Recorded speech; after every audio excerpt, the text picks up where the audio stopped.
दोस्तों आज हम बात करेंगे बिहार की टर्न अराउंड स्टोरी की। बिहार के हर कोने में इंडिया के एंशिएंट सिविलाइजेशन इतिहास की ग्लोरी है जिसे हमें सेलिब्रेट करना था। पर आज बिहार को पॉवर्टी, बैड गवर्नेंस और लॉलेसनेस से एसोसिएट किया जाता है।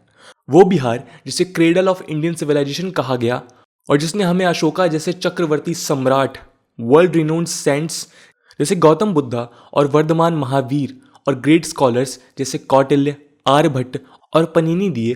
वो कैसे पॉवर्टी और इम्पोवरिशमेंट की तरफ चला गया, ये एक अहम सवाल है। इस वीडियो में हम जानेंगे कि सिविलाइजेशनल मार्वल का डाउनफॉल कैसे हुआ, क्यों बिहार जंगल राज और अंडर डेवलपमेंट का सिंबल बना। साथ में हम ये भी देखेंगे कि पिछले कुछ सालों में ऐसा क्या हुआ कि बिहार अपने सिविलाइजेशनल ग्रेटनेस को रिवाइव करने के रास्ते में है, जिसे स्कॉलर्स साइलेंट ब्रेक थ्रू कहते हैं। इस वीडियो में हम देखेंगे बिहार की एंशिएंट ग्लोरी, उसकी डाउनफॉल और उसके टर्न अराउंड की कहानी और कारणों को।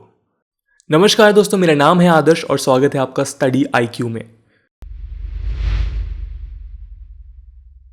दोस्तों बिहार की कल्चरल और एंशिएंट हिस्ट्री कमाल की है। इंडस वैली सिविलाइजेशन के डाउनफॉल के बाद गंगा वैली नया सेंटर ऑफ ग्रोथ और प्रॉस्पेरिटी बना, जिसके चलते ही बिहार में कई प्रॉस्परस किंगडम्स इमर्ज हुए। दुनिया के ancient civilisations mainly fertile river valleys के अराउंड होते थे, क्योंकि वहां उनकी मेन इकोनॉमिक एक्टिविटी एग्रीकल्चर की ग्रोथ काफी अच्छी थी। साथ में गंगा वैली से ही इंडिया का मेजर ट्रेड रूट उत्तरापाथा भी गुजरता था, जो इंडियन सब कॉन्टिनेंट को सेंट्रल एशियन सिल्क रूट के थ्रू यूरोप से कनेक्ट करता था। यहाँ से इंडिया यूरोपियन एम्पायर्स के साथ सदियों तक स्पाइसेस का ट्रेड करता रहा, गोल्ड और सिल्वर के बदले, और इसलिए वो सोने की चिड़िया भी कहलाया। इसलिए इस ट्रेड रूट में लोकेटेड तक्षशिला, कानपुर, वाराणसी, प्रयागराज और पाटलिपुत्र इंपॉर्टेंट इकोनॉमिक, कल्चरल और पावर सेंटर्स भी बने। इन्हीं कारणों से बिहार में इंडिया का सबसे प्रॉस्परस महाजनपदा मगध का भी उदय हुआ, जहां बाद में कई पावरफुल किंगडम भी आए। इसमें सबसे पहले था नंदा डायनेस्टी, जिसकी ताकत की खबर सुनकर अलेक्जेंडर की सेना ने इंडिया में कदम रखने से मना कर दिया था। बाद में यहीं पर मौर्यन एम्पायर स्टैब्लिश हुआ, जिसके एक रूलर थे अशोका द ग्रेट। उन्होंने इस एम्पायर को अफगानिस्तान से लेकर बंगाल और कश्मीर से लेकर कर्नाटका तक एक्सपैंड किया। बाद में गुप्ताज ने भी पाटलिपुत्र को अपनी कैपिटल बनाया, जिनके रूल को कई हिस्टोरियंस गोल्डन एज कहते हैं। किंगडम्स के अलावा इंडिया के सबसे प्रसिद्ध एंशिएंट यूनिवर्सिटीज जैसे नालंदा और विक्रमशिला भी बिहार में थे। इन सब के बावजूद बिहार ने एक मेजर डाउनफॉल देखा। आइए हम इस डाउनफॉल को समझते हैं। जब हम मॉडर्न डे बिहार की बात करते हैं तो हमें उसकी एंशिएंट ग्लोरी सिर्फ एक कहानी की तरह लगती है। इनफैक्ट बिहार को इंडियन इकोनॉमिस्ट आशीष बोस ने बीमारू स्टेट्स में से एक बताया था, क्योंकि इकोनॉमिक और डेवलपमेंटल पैरामीटर्स पर उसकी रैंकिंग काफ़ी नीचे रहती है। 2019 के ह्यूमन डेवलपमेंट इंडेक्स की माने तो बिहार की ह्यूमन डेवलपमेंट इंडेक्स इंडिया में सबसे कम है। इनफैक्ट बिहार कई अफ्रीकन कंट्रीज जैसे नामीबिया, घना और केन्या से भी पीछे है। इसके अलावा बिहार में इंडिया का लोवेस्ट लिटरेसी रेट और लोवेस्ट पर कैपिटा इनकम भी है। आज भी यहाँ 33% लोग पॉवर्टी लाइन के नीचे हैं, जबकि नेशनल एवरेज 22% है। बिहार के बैकवर्डनेस का डिसएडवांटेज सिर्फ बिहार के लोगों को नहीं बल्कि पूरे इंडिया को होता है। इंडिया की HDI रैंक 131 है और नीति आयोग के CEO अमिताभ कांत इस पुअर परफॉर्मेंस में बिहार के इकोनॉमिक बैकवर्डनेस का मेजर रोल मानते हैं। आइए अब समझते हैं कि इस डाउनफॉल के कारण क्या हैं।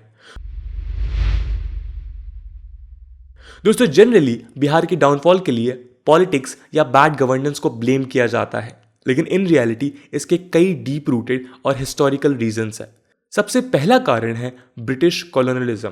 ब्रिटिशर्स की इररिस्पॉन्सिबल पॉलिसीज जैसे जमींदारी सिस्टम और परमानेंट सेटलमेंट ने बिहार को काफी नुकसान पहुंचाया। परमानेंट सेटलमेंट ने टैक्स रेवेन्यू को फिक्स कर दिया, यानी कि हर साल government same amount of tax collect करेगी, भले ही एक्चुअल आउटपुट बढ़ा हो या नहीं। इससे एग्रीकल्चर में दो तरह के प्रॉब्लम्स आए। पहला ये कि ब्रिटिशर्स द्वारा फिक्स टैक्स रेवेन्यू काफ़ी हाई था, जिसे पे करने के बाद किसानों के पास री इन्वेस्टमेंट के लिए फंड्स ही नहीं बचते थे। कई बार टैक्स पे करने के लिए किसानों को मनी लेंडर से भी हाई इंटरेस्ट पर लोन लेना पड़ता था और वो डेट में चले जाते थे। इसके अलावा टैक्स रेवेन्यू ना दे पाने पर जमींदार अपनी जमींदारी राइट्स खो देते थे, इसलिए वो किसानों को एक्सप्लॉइट करके रेवेन्यू कलेक्ट करने लगे। जमींदारों ने भी एग्रीकल्चर को इम्प्रूव करने के लिए कोई एफर्ट्स नहीं किए। लैक ऑफ इन्वेस्टमेंट और ओवर एक्सप्लॉइटेशन के चलते बिहार का एग्रीकल्चर स्टैग्नेट हो गया। जमींदारी सिस्टम ने बिहार में कास्ट बेस्ड पॉलिटिक्स को भी जन्म दिया। जमींदारी ट्रेडिशनल लैंड ओइंग कास्ट को ही मिलती थी, जो लोअर कास्ट किसानों को एक्सप्लॉइट करते थे। ब्रिटिश राज में जमींदार काफ़ी पावरफुल हो चुके थे, जिनका इन्फ्लुएंस ब्यूरोक्रेसी में भी था। इसलिए इंडिपेंडेंस के बाद बिहार ने लैंड रिफॉर्म्स तो किए, लेकिन ये इम्प्लीमेंट नहीं हो पाया। इसी फेलियर ने मॉडर्न बिहार में कास्ट वायलेंस, कास्ट पॉलिटिक्स और नक्सलिज्म को भी जन्म दिया, जिसने लॉ एंड ऑर्डर प्रॉब्लम्स को खराब किया। इसके अलावा ब्रिटिशर्स के अंडर बंगाल इंडिया का सबसे पुअरली फंडेड प्रोविंस था, जिसके अंडर बिहार और उड़ीसा भी थे। मुखर्जी के हिसाब से बंगाल की फंडिंग बॉम्बे प्रोविंस की 1/4 थी और मद्रास की हाफ थी।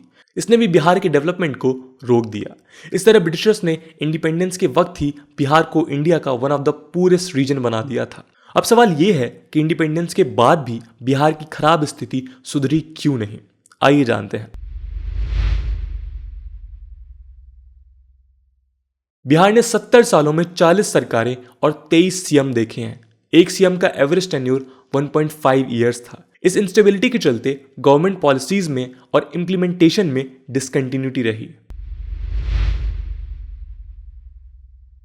स्टेट पॉलिटिक्स के अलावा नेशनल पॉलिसीज और पॉलिटिकल मोटिव्स भी बिहार के बैकवर्डनेस का कारण बने। 1952 में फ्रेट इक्वलाइजेशन पॉलिसी ने इंडिया के हर स्टेट में मिनरल रिसोर्सेज के प्राइस को सेम कर दिया। ट्रांसपोर्टेशन कॉस्ट कितना भी हो, रॉ मटेरियल का price all over India change नहीं होगा। बिहार एक मिनरल रिच स्टेट था और अल्फ्रेड वेबर के इंडस्ट्रियल लोकेशन थ्योरी के हिसाब से इंडस्ट्रीज को बिहार में सेटअप होना चाहिए था, ताकि वेट लूजिंग रॉ मटेरियल्स का ट्रांसपोर्टेशन कॉस्ट बच सके। लेकिन फ्रेट इक्वलाइजेशन पॉलिसी ने ट्रांसपोर्ट कॉस्ट को इररिलेवेंट बना दिया और अब इंडस्ट्रीज कहीं पर भी सेटअप हो सकती थी। यानी जिन इंडस्ट्रीज को बिहार में सेटअप होना था वो कोस्टल स्टेट्स जैसे महाराष्ट्र और गुजरात में सेटअप हुए, जहां से गुड्स का इंपोर्ट और एक्सपोर्ट इजी था।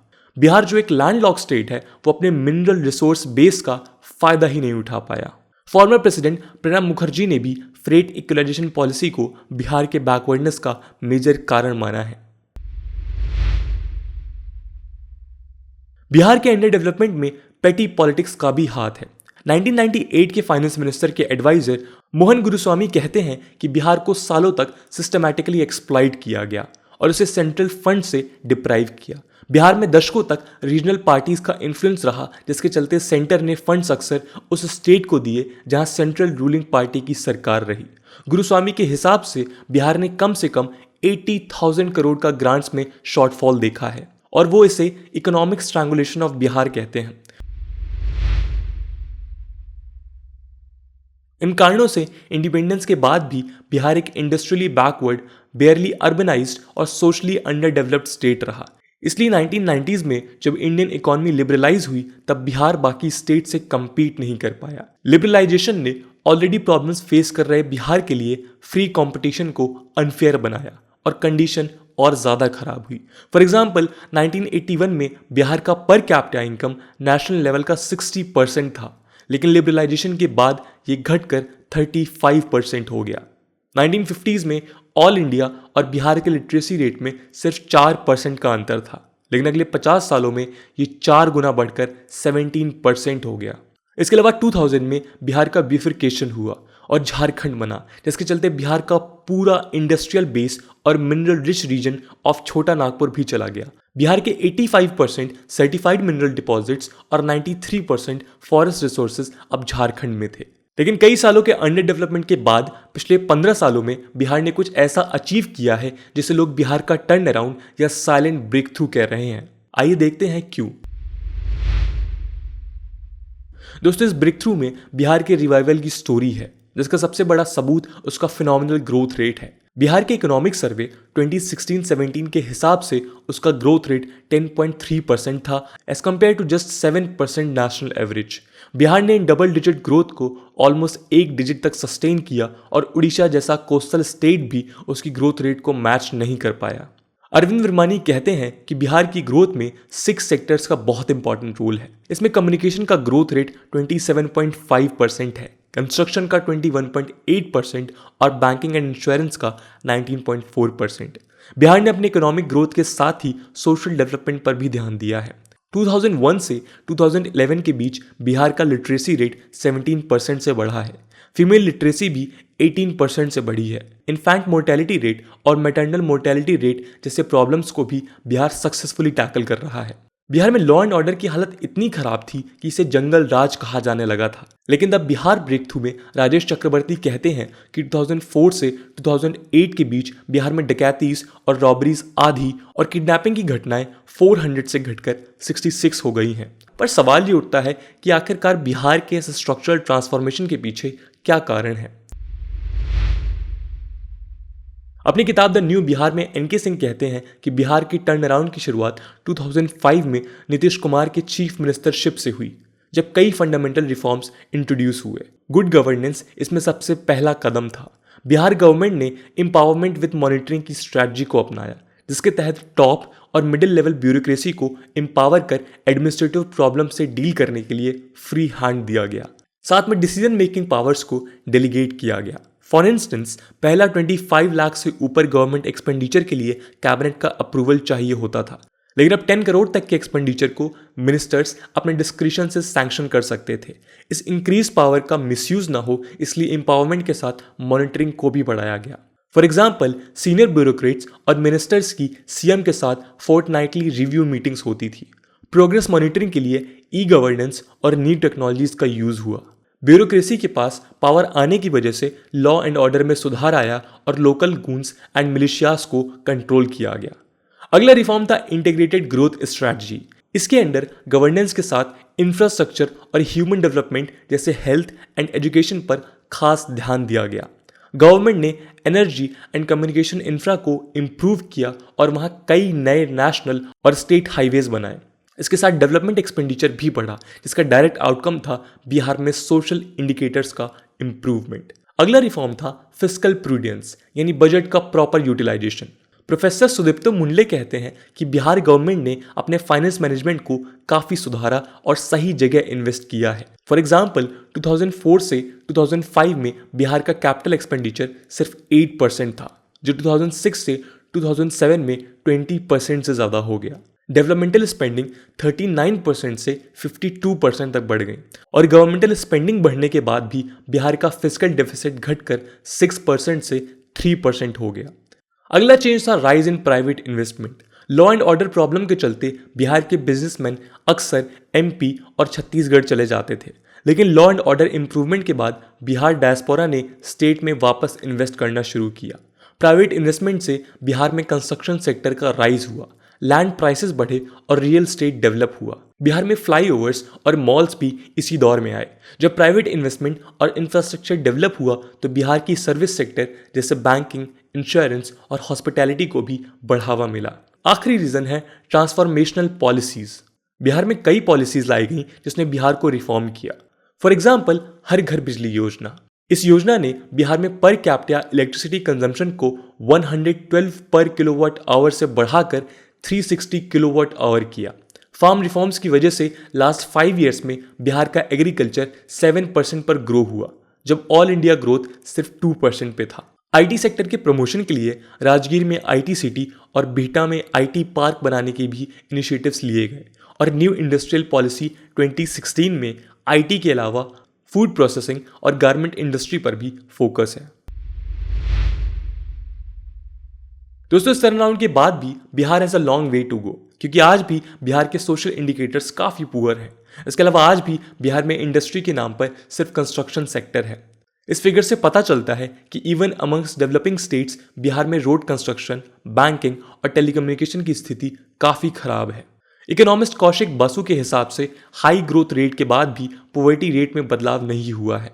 इनफैक्ट पिछले 5 से 7 सालों में बिहार में गरीबों की संख्या बढ़ी है, लेकिन इसके बाद भी बिहार के फ्यूचर के टुवर्ड्स ऑप्टिमिस्टिक होने के कई कारण हैं। अमर्त्य सेन कहते हैं कि पाटलिपुत्र में एक समय world class education institutions, cutting edge mathematics, rule of law, remarkable system of free public health care था और बिहार गुड गवर्नेंस का एक मिसाल था। ये एक इंस्पिरेशन है।